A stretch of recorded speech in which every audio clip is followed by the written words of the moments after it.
Voici l'épisode 3 avec Camille Prou. Bienvenue au podcast Au-delà du yoga. Je me présente Mireille Bourque, je suis professeure de yoga. Je suis aussi la créatrice de Biwana.com, une plateforme virtuelle de yoga et de méditation. Mon équipe et moi, nous avons pensé créer aussi un podcast où nous allons recevoir de semaine en semaine des entrepreneurs, des créateurs, des artistes qui vont nous partager leurs outils de bien-être avec lesquels on va discuter de différents modes de vie, on va parler de nutrition et de tout ce qui nous fait du bien. Donc, en d'autres mots, ce podcast est un podcast pour se faire du bien.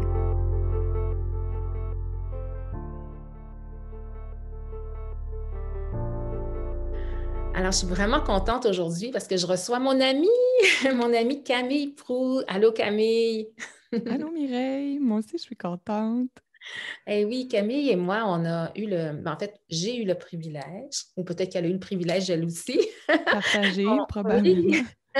on a travaillé ensemble dans un studio de yoga et ça fait quand même quelques années là, qu'on se connaît, qu'on se côtoie et on a entendu parler l'une de l'autre pendant très longtemps pour que finalement, on arrive à travailler ensemble. Fait que c'était vraiment une grande joie.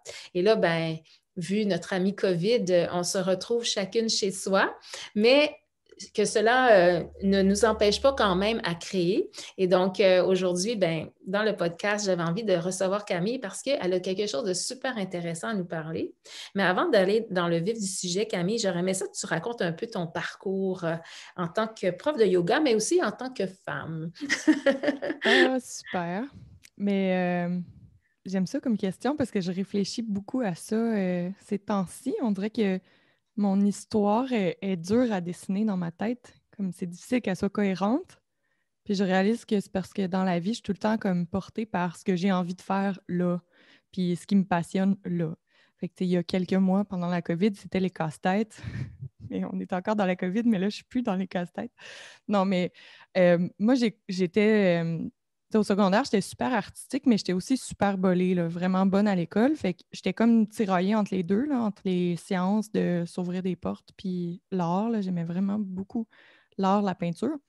Fait que je me suis lancée au cégep en sachant pas qu'est-ce que je voudrais faire plus tard, mais en me disant, je vais tout faire, comme ça, je vais être sûre de tout pouvoir faire. Fait que je faisais et les sciences nature et l'art plastique comme un double deck en même temps au cégep. Puis finalement, c'était un petit peu fatigant. Puis au bout de tout ça, il est sorti une autre affaire complètement différente. J'étais allée étudier en foresterie, qui est quand même dans les sciences, mais c'est pas. En tout cas, c'est un domaine qui est un peu connu. Fait que j'ai étudié 4 ans à l'université en foresterie. Au début, je tripais, j'étais passionnée. Puis vers la fin du bac, à un moment donné, j'étais tannée, j'étais prête à passer à autre chose aussi. Puis il y a des choses qui m'intéressaient beaucoup en foresterie. C'était beaucoup les conflits, puis les relations, parce que c'est pas juste conflictuel, mais avec les peuples autochtones qui partagent le territoire forestier. Mais j'avais pas l'impression que c'était ça ma place. Tu sais, parce que je ne suis pas autochtone, je suis juste intéressée par ces cultures-là. Je n'avais pas l'impression que c'était mon rôle à moi d'aller dans ce sens-là. Puis finalement, ce qui me motivait beaucoup aussi à ce temps-là, c'était mes cours de yoga. C'est comme ça qui me gardait en vie et qui me permettait de terminer le projet dans lequel je m'étais lancée à l'université. Fait que je m'étais dit un peu, je m'étais comme fait le pari avec moi-même de, OK, si je finis mon bac, ben, j'ai le droit en même temps de faire ma formation de professeur de yoga. Fait que c'est ça que j'ai fait. Puis quand j'ai fini, ce que je trouvais le plus difficile, mais le plus comme intéressant à aller faire, c'était de me lancer à temps plein comme professeur de yoga. Parce que d'aller travailler en foresterie, c'était facile. Il y en avait plein de jobs. J'avais un super bon CV. Mais ce qui me faisait le plus peur, c'était de me dire, OK, là, je vais dire à tout le monde que je suis prof de yoga, puis je vais me mettre à faire ça. Fait que j'ai comme foncé dans le tas, puis ça a marché. Je pense que les Laurentides, où je suis arrivée, comme dans ton coin finalement, euh, il y a beaucoup de place pour le yoga, puis il y avait une super belle réceptivité, puis je suis tout de suite tombée avec une clientèle qui me ressemble, puis en tout cas, là finalement, j'ai pas l'impression que le yoga, c'est une passion qui va passer parce que le yoga, ça implique tellement, tellement de choses que là, c'est mes passions dans le yoga qui, il y a toujours le yoga comme fil conducteur, mais je peux être passionnée. Aujourd'hui, on va peut-être parler de plancher pelvien, mais des fois, c'est le pied qui me passionne, puis des fois, c'est la philosophie du yoga, puis la méditation, il y a tellement de choses. Fait que je dirais que ça résume un petit peu mon parcours, là, mon CV de yoga, si on veut. Ah, super. Écoute, c'est passionnant. Tu vois, je te découvre à travers ça parce que je ne savais pas que tu avais fait toutes ces études-là. Et je trouve ça quand Oui, même assez particulier, tout le parcours et d'exploration pour finalement arriver au yoga. Puis, de là, comment c'est important de rester dans l'ouverture de justement explorer parce que de ne pas penser qu'il y a une finalité à quelque chose, puis que des fois, c'est un chemin qui va nous amener vers autre chose. oui, Et même si des fois, on ne voit pas le lien, mais éventuellement, tu sais, après ça, on est capable de venir connecter certaines connaissances, certaines aptitudes, puis de se dire, oh mon Dieu, je n'aurais absolument. jamais pensé faire le lien entre ces choses-là, mais je suis certaine que tu dois déjà en découvrir un peu à travers, Ah, même tout si... le temps. Oui, hein? Oui, oui. Puis, tu sais, je me souviens vraiment d'une phrase que je m'étais dit, parce qu'à un moment donné, dans tout ce parcours-là, j'ai lâché les sciences aussi, puis à un moment donné, je faisais juste de l'art plastique. Mais je m'étais dit, mais je comprends pas pourquoi si je choisis aujourd'hui les choses qui m'intéressent, nécessairement, ça va m'amener vers d'autres choses qui m'intéressent. Puis c'était comme peut-être challengeant cette phrase-là pour les adultes qui m'entouraient à l'époque, sauf qu'aujourd'hui, je suis fière d'avoir dit ça, puis je crois encore ça, tu sais. Fait que si aujourd'hui, je suis dans quelque chose qui me plaît, puis je suis sur mon X, puis je suis en train de faire de quoi qui me ressemble, ça va m'amener vers d'autres choses qui me ressemblent encore, puis ça va évoluer avec moi. Fait que là, moi, j'ai l'impression que je vais être dans le yoga encore longtemps, mais peut-être que si on se parle dans 3 ans, je vais avoir pogné une autre branche, puis ça sera correct, tu sais. Mais pour l'instant, c'est ça qui me passionne, puis c'est ça que je fais tous les jours, c'est d'approfondir, d'étudier. Fait que, c'est ça. Il faut juste écouter qu'est-ce qui est là. Oui, oui, tout à fait. Puis c'est drôle parce que, tu sais, je réfléchissais à l'entrevue qu'on était pour faire, puis je me disais, ah, tu sais, moi, la façon que je te perçois, Camille, c'est que tu es vraiment comme une mécanicienne du yoga parce qu'il y a comme quelque chose en toi qui est très, très curieux à découvrir justement la mécanique, puis aller dans toute la subtilité, dans les petites choses du corps humain qu'on ne pense pas nécessairement. Moi, mon approche, elle est différente, mais c'est ça que je trouve intéressant, c'est que toi, tu viens vraiment chercher comme une compréhension du corps physique que plusieurs personnes n'ont pas. Et Mm. c'est là qu'on nous amène justement vers le fameux plancher pelvien qui va être notre sujet du jour. Et je trouve ça fascinant. Je sais que tu fais d'ailleurs un atelier sur le sujet. Et ben, écoute, je vais te laisser déjà aborder le sujet du plancher pelvien dans le sens où, dans un premier temps, qu'est-ce que c'est? Parce que peut-être pour certaines personnes, on entend le plancher pelvien, mais est-ce qu'on sait véritablement euh, qu'est-ce que ça représente le plancher pelvien? Fait que je te laisse nous éclairer là-dessus. Parfait. Ben, j'aime vraiment ça, mécanicien. Je trouve que ça En tout cas, j'ai vraiment accroché sur le mot quand tu l'as dit. Ça correspond beaucoup à ce que je suis en ce moment, tu sais. Puis c'est ça. C'est que... Mais oui, puis le plancher pelvien, ben, ça a été comme un des gros sujets dans ma tête. Là, ça l'est moins parce que je visite d'autres sujets, sauf que c'est acquis, hein, si on veut. Que pendant, comme je dirais, il y a 1 an à peu près, j'ai passé 1 an à lire ou à réfléchir là-dessus dans mes cours. Puis j'ai fait une formation aussi sur le sujet. Puis c'est ça. Mais ce qui m'attirait, comme la plupart des choses, c'est que je savais pas c'était quoi. Puis là, j'étais comme, mais là, le plancher pelvien, c'est la même chose que le périnée? Puis comme la question que tout le monde se pose. Puis toutes ces questions-là, je les avais aussi. Fait que j'ai essayé comme de juste répondre à toutes mes questions en m'éduquant finalement. Puis, ben, qu'est-ce que c'est que là, je vais vous le dire? Le plancher pelvien, à peu près la même chose que le périnée, là. C'est juste la nomenclature. Des fois, ça désigne pas 100% exactement la même zone, mais on peut les utiliser comme des synonymes, là, finalement. Puis, c'est un ensemble de muscles et de tissus. Donc, quand je dis tissus, c'est comme des fascias, puis des fibres qu'on a, d'autres sortes de choses qu'on a dans notre corps qui ne sont pas des muscles, qui sont situés dans le fond de notre bassin. Puis là, j'ai amené mon bassin pour... Fait que notre bassin, tu sais, un jour, je ne savais même pas à quoi ça ressemblait un bassin, mais ça ressemble à ça, là. Puis, ben ça, il y a un trou. C'est le trou par lequel, chez les femmes, les bébés passent, mais tout le monde a ce trou-là, qu'on soit homme ou femme ou peu importe comment on se définit. Quand on a un bassin, on a cet espace-là. Puis le corps, ben, il faut qu'il remplisse cet espace-là. Qu'on a le fond du bassin qui est le plancher pelvien, finalement. C'est aussi simple que ça. Puis ça joue des rôles vraiment fondamentaux dans notre anatomie.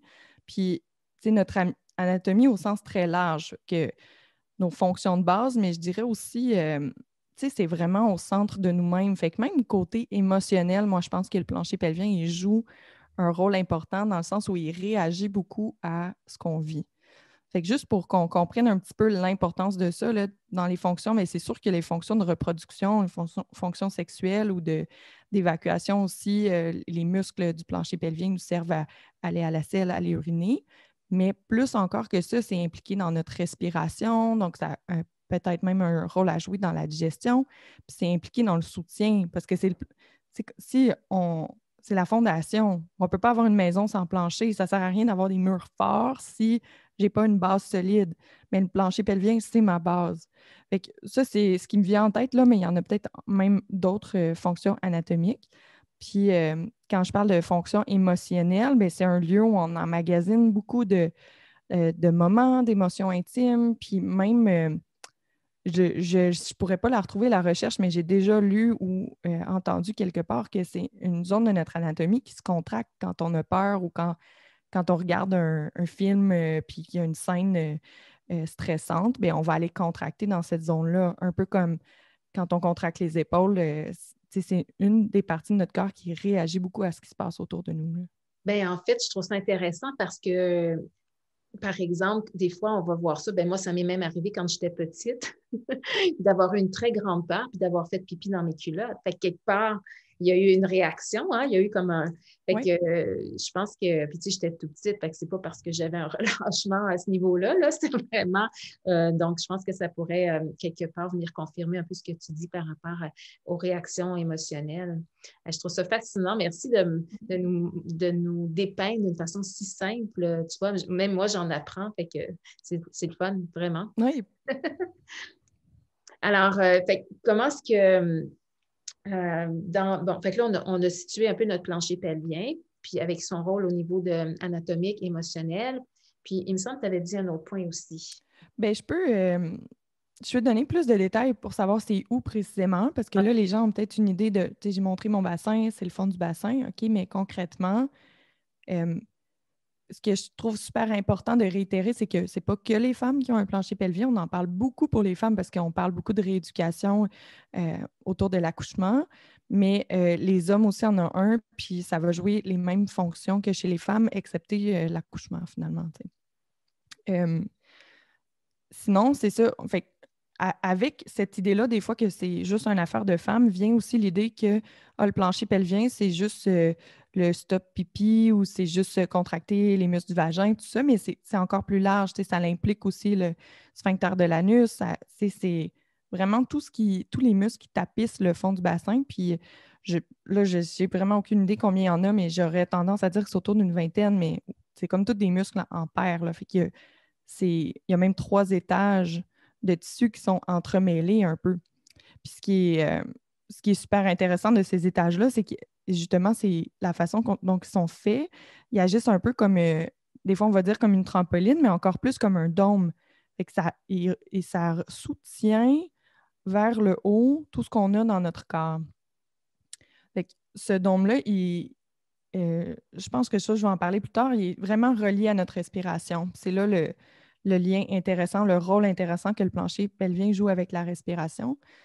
Au repos, là, il est remonté vers le haut, puis de temps en temps, il s'étire, puis il remonte. Donc, il est constamment en train de bouger avec notre souffle. Puis c'est cette capacité-là à comme aller ramener le contenu de notre corps vers l'intérieur qui permet au plancher pelvien d'avoir tout le soutien qu'il nous offre. Concrètement, si on voulait sentir sur notre corps, il est où le plancher pelvien, il faudrait repérer un petit peu notre bassin. Fait que je vais nommer des repères comme, je ne veux pas passer trop de temps là-dessus parce que je me dis si les gens écoutent le podcast en auto et tout ça, ils ne pourront pas placer leurs mains puis vraiment sentir, mais vous pouvez peut-être imaginer. En avant de notre bassin, on a la symphyse pubienne. Ça, quand on est dans la posture du cobra, là, on va la sentir par terre ou la sauterelle, là, dépendamment de notre version. Fait que ça, la symphyse pubienne, on l'appuie des fois au sol. Puis en arrière, on a le coccyx. Ça, pas mal tout le monde sait c'est où. On s'est tous déjà connus au moins une fois là-dessus. Fait que le plancher pelvien, ben ça, c'est un des premiers axes entre les deux. Puis en yoga, on parle aussi vraiment souvent des deux os pointus des fesses, donc les deux os pointus des fessiers. Puis ça serait l'autre axe qui désignerait notre plancher pelvien. Fait qu'on peut voir comme une espèce de losange un petit peu. Fait que ça nous dit un petit peu plus c'est où. Fait que si je veux sentir dans mon corps, mais je peux placer une main sur la symphyse pubienne, une main sur le coccyx ou un doigt. Essayer juste d'imaginer l'espace qui est entre les deux.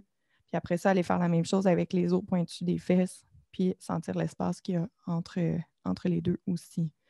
Puis comme il y a tous ces points d'attache-là, puis que c'est complexe, bien, tous nos mouvements de bassin vont venir avoir une influence sur le plancher pelvien. C'est comme n'importe quel ensemble de muscles. Des fois, il peut être trop relâché. Des fois, on peut y accumuler des tensions. On peut l'étirer, on peut le muscler, on peut le détendre. Fait que c'est vraiment, ça fonctionne comme tous les autres muscles. Je trouve ça Là, vraiment intéressant parce que je me dis, c'est pas honnêtement, tu sais, pour la majorité des gens, à moins d'avoir une problématique ouais. puis à l'exception des gens qui font du yoga, mais tu sais, la majorité des gens ne vont pas être vraiment conscients que c'est un muscle. Tu sais, Non, c'est ça. ça fait partie de notre corps, mais bon, on n'est pas, c'est comme on n'a jamais porté notre attention à ça. Ben, comme Ou tu dis, pas à moins sentir la subtilité. Ou pas ouais. sentir la subtilité de ça, parce que vu que c'est justement un ensemble de muscles, bien, on peut engager certaines parties puis d'autres non. Fait que ça paraît beaucoup quand on est assis. C'est Mhm. quand on est assis droit sur les deux os pointus des fessiers, c'est là qu'on est capable d'aller chercher le plus tout le plancher pelvien au complet. Mais si on est évaché, je ne peux pas le faire parce que je vais m'éloigner de mon micro, mais si j'arrondis un petit peu le bas du dos, mais là, on va avoir accès plus à l'arrière du plancher pelvien. On va être plus dans la zone où il y a l'anus. Il y a d'autres muscles autour de ça aussi. Puis l'inverse, si je sors les fesses derrière puis que je bascule mon poids vers l'avant, bien là, je vais avoir accès plus à l'avant de mon plancher pelvien. Mais ça, c'est intéressant parce qu'on peut le travailler de différentes façons, mais ça veut dire aussi que nos habitudes posturales de tous les jours, si je m'assois tout le temps le dos arrondi ou si je marche avec des talons hauts tout le temps qui me font creuser mon dos. J'ai rien contre les talons hauts, mais si on en porte tout le temps, bien, ça peut créer des habitudes comme ça. Mais ça peut avoir une influence sur la santé à long terme de notre plancher pelvien, puis comment il y a des tensions qui s'accumulent à certains endroits et d'autres. Puis, juste pour terminer sur le fait que c'est complexe aussi, mais nos tensions puis notre force, elle peut être inégale à droite et à gauche aussi. Fait que c'est vraiment, c'est pas juste un muscle, il y a tellement de choses là-dedans que ben, je peux être. Moi, moi j'ai le corps un petit peu croche, légèrement. J'ai des débalancements dans mon dos, j'ai des débalancements dans mon cou, mais mon plancher pelvien aussi, si j'ai des tensions, c'est nécessairement toujours du même côté que c'est plus tendu. T'sais. C'est vraiment intéressant. Puis, tu sais, là, ça m'amène parce que tu parlais de respiration tout à l'heure. Fait que moi, quand je fais le Kundalini, une des choses dans les respirations, parce que le Kundalini, on travaille beaucoup avec le souffle. Puis, après avoir fait un exercice de respiration, souvent, je vais dire, OK, là, on prend une longue inspiration, puis on maintient le souffle. Et là, je demande d'engager les abdominaux puis de soulever le plancher pelvien pour faire une rétention, tu sais. Ouais. Et là, je me dis, est-ce que les gens comprennent quand je dis soulever le plancher pelvien? Alors, comment toi, est-ce que tu aurais une façon de l'expliquer concrètement, comment les gens Oui. peuvent le saisir? Oui. Mais déjà, la première fois qu'on essaierait de le faire, je pense que ce n'est pas impossible de le soulever avec l'inspire, mais c'est plus facile de le soulever avec l'expire parce que c'est ça son mouvement naturel. Fait que quand on parlait de respiration, notre diaphragme respiratoire, il a la même forme un peu que le plancher pelvien, c'est comme une rime un peu qu'on a dans notre corps. Lui, il est situé au niveau des côtes. À l'expire, le diaphragme respiratoire, il est soulevé vers le haut aussi. Puis quand on inspire, on l'étire un peu. Puis là, il fait une poussée. Fait que c'est comme si, on peut l'imaginer comme une méduse, là. Fait que j'inspire, la méduse, elle s'étire comme pour avancer ou on ouvre sa tête ou comme un parapluie qui s'ouvre un peu. Puis ça fait une poussée sur nos organes. Puis dans le ventre, nos organes, il n'y a, pas d'air qui rentre là. Fait que quand on dit respirer dans le ventre, c'est juste ce mouvement-là. On ne rentre pas d'air dans le ventre, mais parce que justement, le volume de notre ventre ne peut pas changer, cette poussée-là, elle va se transmettre plus loin. Fait que c'est comme si je prends une ballonne remplie d'eau puis que j'écrase en haut, ça n'a pas le choix de bouger en bas. tout le contenu de la balloune, il ne change pas, il ne devient pas plus petit, pas plus grand, fait que la forme est obligée de changer. Donc, ce mouvement d'organe-là vers le bas, il va avoir une incidence sur notre plancher pelvien. Fait que chaque fois qu'on inspire, on a comme les deux dômes, chaque fois qu'on inspire, le diaphragme et le plancher pelvien s'abaissent, puis chaque fois qu'on expire, il remonte. Ça pourrait être déphasé, j'imagine, mais ça, c'est le mouvement comme théorique. Donc, une première façon d'entrer en contact avec son plancher pelvien, de le sentir, c'est d'essayer d'aller capter ce mouvement-là. Donc, d'essayer d'imaginer ou de ressentir des sensations qui seraient comme de l'étirement à l'inspire, puis un relâchement à l'expire. Puis après ça, on peut aller exagérer l'expire, donc créer un petit peu plus de contraction quand on veut, quand on expire. Fait que là, j'en viens plus à ta question. Là, c'est comme un petit peu une introduction pour comprendre qu'est-ce qu'il fait. Ouais. Ta question, c'est comment est-ce qu'on peut le sentir ou même, je dirais, comme être certain qu'on contracte bien.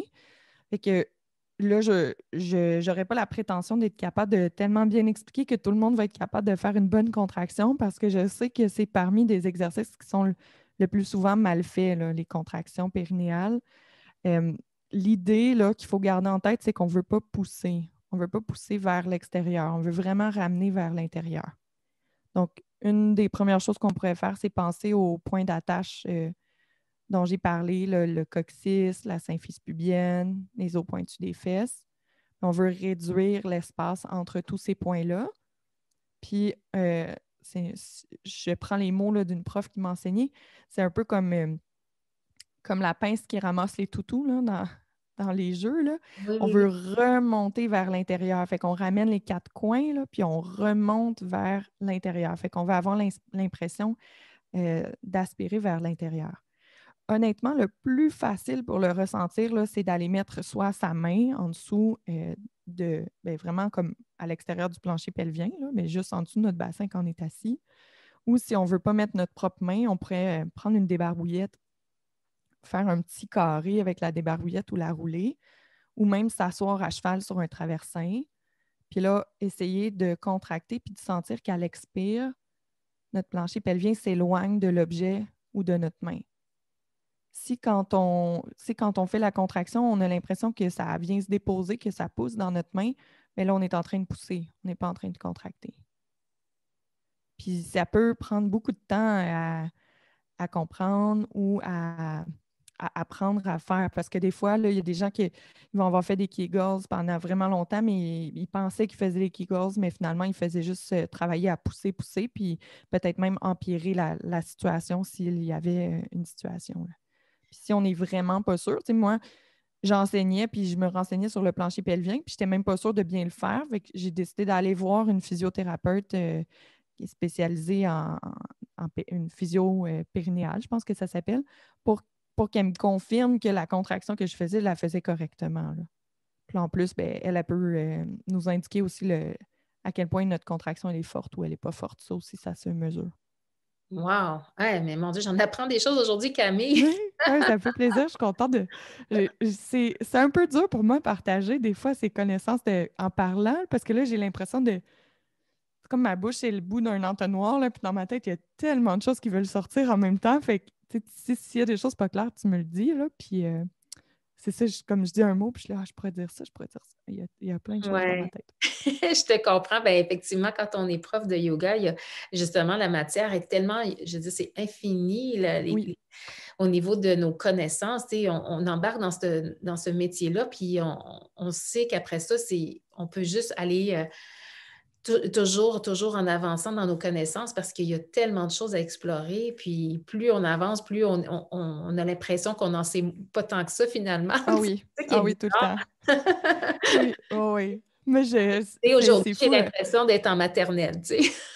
Mais oui, mais moi, après chaque formation, là, je suis là, ah, je sais rien.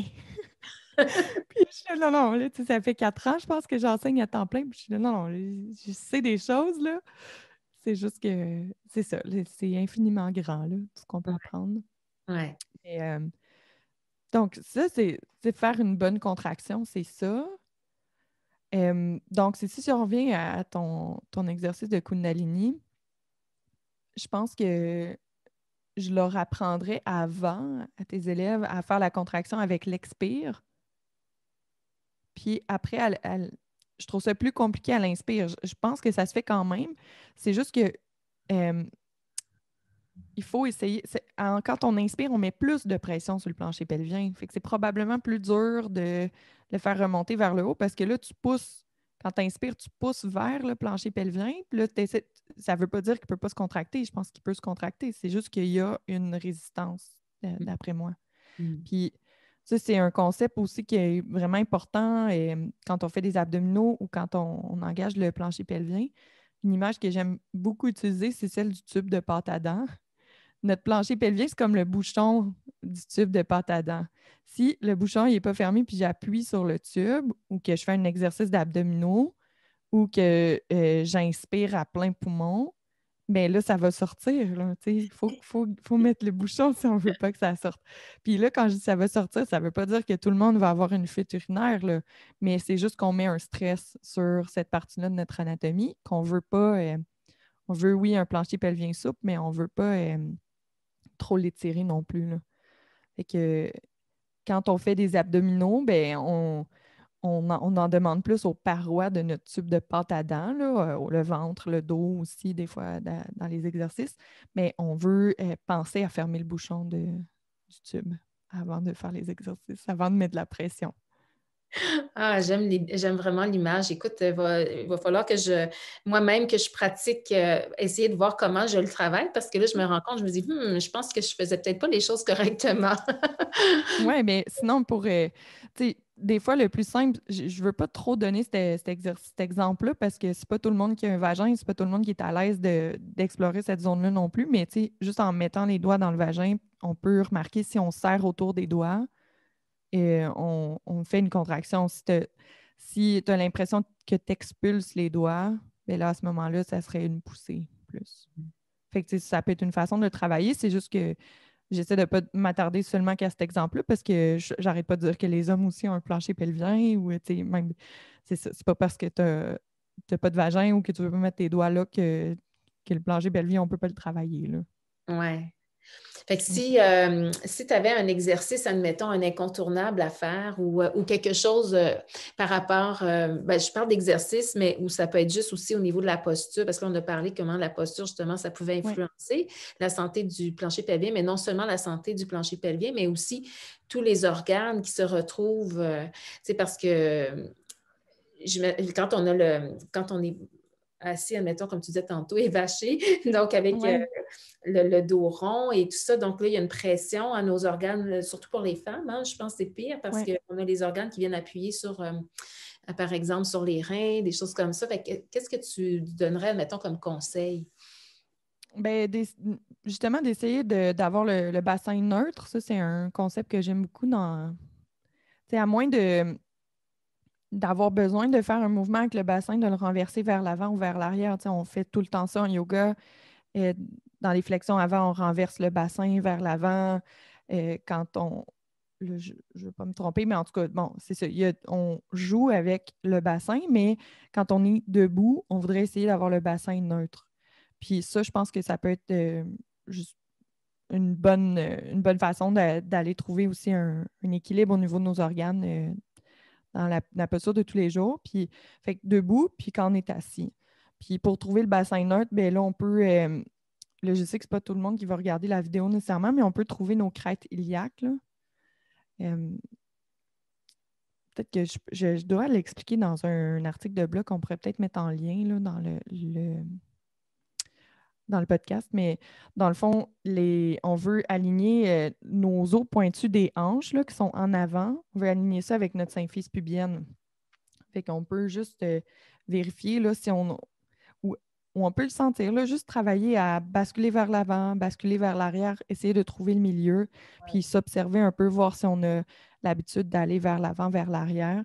Puis sinon, pour le repère dont je parlais, là, j'essaierai de trouver un lien ou une image là, pour dire c'est quoi un bassin neutre, là. Je pense que je dois avoir un article là-dessus. Mais sinon, pour le plancher pelvien, moi, j'aime ça rappeler qu'il n'y a pas juste des exercices de musculation. Puis la première chose pour moi, c'est de ressentir. C'est ça qui est le plus important. Fait que c'est d'apprendre à le découvrir. Et une fois qu'on a ressenti, je pense qu'on peut aller l'étirer, puis en même temps, même pas avant de l'étirer, on veut le relâcher. Fait que s'il y a des tensions, on veut relâcher ça. Ça peut se faire par des massages internes ou ça peut se faire juste aussi par de la détente. Ensuite, comme l'autre étape après, là, c'est d'aller étirer et renforcer selon nos besoins. Fait que, des fois, il peut y avoir des tensions, puis on soit pas fort non plus. Fait que tension tendue, ça ne veut pas dire un muscle fort, là. Fait qu'il Ouais, faut relâcher s'il y en a, là. OK. Wow! Hey, c'est vraiment très enrichissant. Mm. Merci Camille, vraiment. Fait que toi, tu proposes dans le fond des ateliers, je pense, hein, pour le Ben, déjà, là, si ça a piqué la curiosité de certaines personnes, mais qui se disent Ah, je voudrais en savoir plus, ben, je vais te donner des articles de blog. J'ai comme écrit 3 articles sur le sujet qui recoupent un peu ce qu'on a dit, mais je trouve que c'est tout le temps plus clair là, quand c'est écrit. Puis j'ai comment j'ai appelé ça? C'est un laboratoire virtuel sur le plancher pelvien. Ça aussi, je vais te donner un lien. J'avais pensé faire peut-être un rabais ou un code promo là, pour les gens qui écoutent ton podcast. J'ai comme complètement oublié, fait que j'ai rien préparé là, mais je vais te donner de l'information dans Parfait. les heures qui suivent, fait que tu vas pouvoir mettre ça avec le podcast. Puis le laboratoire, dans le fond, c'est complètement virtuel. C'est des vidéos et du texte aussi, des réflexions. Puis on passe à travers les 4 points que j'ai nommés, là. Donc, comprendre, c'est comme le premier module du laboratoire. Comprendre c'est quoi le plancher pelvien, le relâcher, qu'on a un cours de yoga spécifique pour aller détendre un peu le plancher pelvien, mais en même temps tout le corps. Puis ensuite, il y a un module sur l'étirement, puis un module sur le renforcement.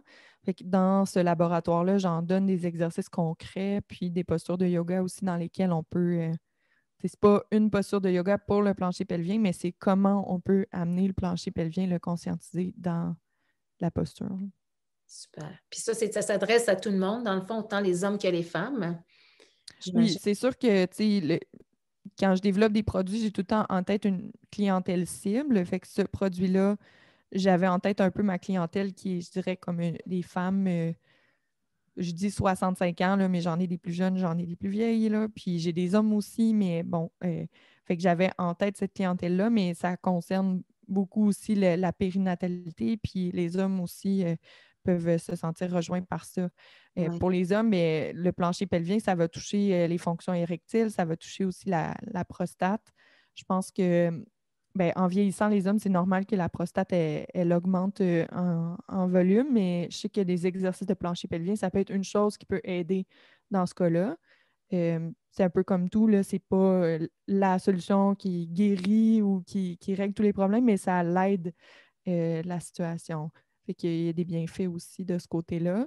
Puis je pense que les hommes pourraient être plus rejoints, ça touche ça tout le monde, mais que les gens pas que les hommes sont plus constipés que les femmes, mais la constipation, ça peut être euh, un problème aussi pour le plancher pelvien. Puis je dis les hommes peuvent être plus rejoints par ça, pas parce qu'ils sont plus, mais parce que les femmes vont être ont comme plus de raisons d'aller vers le plancher pelvien, je pense. Puis encore là, ben, je connais un petit peu moins tout ce qui est côté homme, mais je suis certaine que c'est fondamental à l'anatomie de tout le monde. Fait que si parce que c'est ça, juste pour terminer avec mon histoire de constipation, c'est que le plancher pelvien, pourquoi c'est important de s'intéresser aussi au relâchement et tout ça, c'est que c'est un ensemble de muscles qui, pour qu'ils soient en santé, on veut être capable de l'engager et de le relâcher au bon moment, puis de façon volontaire et involontaire. Fait que quand on va à la selle, là, c'est pas le temps de contracter. On veut être capable de faire un relâchement puis de ne pas plus pousser que il ne faut jamais le pousser finalement. Fait que d'être capable d'amener de la détente là aussi, c'est important, là. oui. Oui, puis effectivement, puis je pense que pour certaines personnes, c'est un défi justement de se détendre parce que, dépendamment de leur santé au niveau, admettons, pour l'élimination, ben il y en a qui ça peut être un stress ou carrément par Mm. le rythme de vie, j'ai pas le temps, il faut que j'aille à la toilette, mais j'ai pas le temps, donc là, on va vouloir forcer, puis on peut créer plus de problèmes que d'autres choses. Oui, ou juste le design de nos toilettes aussi. Il est Oui, pas, tu sais, pour effectivement. aider les gens, là, c'est pas juste votre faute. Non, C'est nos toilettes aussi, la manière qu'ils sont faites. Ils favorisent pas l'élimination, la manière que non, c'est designé. C'est effectivement. Ben, confortable, mais moi, j'avais vu à un moment donné le truc, puis même, je pense qu'ils en vendent, je ne sais pas trop où, là. J'avais vu ça à la télé, j'avais tellement ri parce que l'annonce était très rigolo, mais c'est pour vraiment mettre les pieds justement plus élevés, pour ouais, amener un autre angle pour justement aller vers l'élimination parce que oui, quand c'est on ça. est très grand, on n'a pas cette problématique-là, mais la majorité des gens ont la toilette standard, elle est trop. C'est ça. Ou juste un petit banc de Dolorama, là. Même une pile des blocs de yoga, ça marche aussi. Des blocs de yoga. Puis, fait que c'est pour remonter les genoux. Puis sinon, ben, tu sais, justement, en ayant pris conscience de notre plancher pelvien, c'est aussi de l'inviter à relâcher. Tu sais, on n'est pas. Fait que la position des jambes, elle va favoriser l'élimination, mais après, nous, le travail mental qu'on a à faire, c'est juste arrêter de travailler les muscles, de ne pas retenir, de laisser aller. Et là, je rigole, Camille, parce que je viens de me dire on va inventer un nouveau produit de méditation sur la bolle. Oui, c'est ça. Oui, le yoga, c'est un domaine infini, hein? On peut faire Oui. n'importe quoi. Écoute, avant de terminer, j'avais envie de te poser des petites questions en rafale. Est-ce que ça te Oui, tente? oui. Oui, OK. Ben oui, ça me tente. OK. Fait que ma première question, vu que tu as étudié en foresterie, j'avais envie de te dire, tu as certainement côtoyé des animaux dans la forêt. Alors, quel serait ton animal totem qui te représente? Oh mon Dieu. Mais c'est drôle parce que quand je me fais poser des questions, j'ai tout le temps envie de pas répondre. Mais parce que moi, j'ai été dans les scouts, puis j'ai un totem scout, mais c'est pas un animal. Puis mon totem, c'est forêt. Mon OK. totem scout, c'est forêt sereine. Fait que c'est comme ça que j'avais envie de. Parce que j'ai pas eu l'occasion de dire souvent mon totem scout. Mmh. C'est ça. Mais sinon, tu sais, c'est sûr que c'est un animal ça serait un animal de la forêt québécoise. Puis je pense que celui qui m'impressionne le plus, c'est l'orignal. Mmh. Quand tu croises un orignal en forêt, là, c'est tellement. C'est comme plus gros qu'un cheval, là. Puis là, c'est là, dans le milieu du bois. Fait que, ouais. Ouais, c'est majestueux, c'est imposant, puis en même temps, il y a une force, mais il est très discret aussi. Tu sais, il y a Oui, quelque chose, il est oui. imposant, mais en même temps, il y a comme un Mais il est silence. fragile. C'est comme énorme, mais c'est fragile aussi. Ça a des petites pattes, tu sais. En tout cas, ouais. Super. Si ta vie était un livre, quel titre lui donnerais-tu? Je te pose une question là, hein? Ouais. Hmm. Toutes les réponses sont bonnes. Ben, j'ai juste, je sais pas, là. Je sais pas. Mais ça serait quelque chose qui reflète la cohérence dans l'incohérence. Parce que, tu sais, c'est drôle, tu disais, je t'ai fait ma présentation au début, puis j'aurais tellement pu. On pourrait recommencer 30 fois, puis la présentation serait jamais la même. J'ai vraiment de la difficulté à décrire comme qui je suis, puis qu'est-ce que j'ai fait dans la vie, parce que j'ai fait vraiment plein de choses, tu sais. Fait que, Hmm. ouais. Fait que ce Fait que serait ça serait vraiment un livre avec plusieurs chapitres, la on peut pas clairement. multiplicité. Ouais, c'est comme tu sais, parce que j'ai l'impression que des fois, la vie, elle nous amène à comme se spécialiser ou être passionné d'une chose. Moi, j'ai toujours eu plein de passions. J'ai toujours été dans le multiple, là, tu sais, Hmm. faire plein de choses en même temps, là. Fait Ouais, que je pense que ça reflèterait ça, là. ouais. Ah, super. Puis, dernière question pour terminer là-dessus. Si tu avais un mot pour 2021, ce serait quoi? Hmm. Ben, concrétiser. Ça serait concrétiser. Parce que ben, j'avais déjà plein de projets que je partais pour 2020. Là, on dirait que j'ai encore plein de. Finalement, la situation m'a amené à garder ces projets-là ouverts, mais à passer plus de temps à les mûrir. Puis là, j'ai plein de projets ouverts, puis je veux les concrétiser. Comme je pense que je te parlais de podcast, ben, j'ai des idées, ça fait longtemps pour un podcast. Là, c'est le meilleur moment pour enregistrer des podcasts. Ben, ça pourrait être de concrétiser ça. Je suis en train de faire des rénovations dans mon garage pour avoir une salle de yoga, recevoir les gens. Ben, je veux concrétiser ça aussi. Donc, c'est comme l'aboutissement de. Ouais, c'est comme ça que je pense que 2021 devrait s'orienter. Ah, magnifique. Ben, puis oui, puis je pense que ça va faire résonance avec plein de gens aussi parce que de pouvoir voir cette situation comme étant une opportunité pour concrétiser justement des projets, des rêves, des choses qu'on se disait qu'on n'avait pas le temps de faire, mais là, c'est comme si la vie, d'une certaine façon, nous amène à nous offrir cet espace-là et puis de justement d'être créatif puis de sortir des sentiers battus. Oui, Ouais. oui. Hey, merci Camille. Écoute, c'est certain que je vais te réinviter pour d'autres podcasts parce que je sais que tu es très curieuse et que Mais j'ai tu plein d'autres vas... sujets. Oui, c'est ça.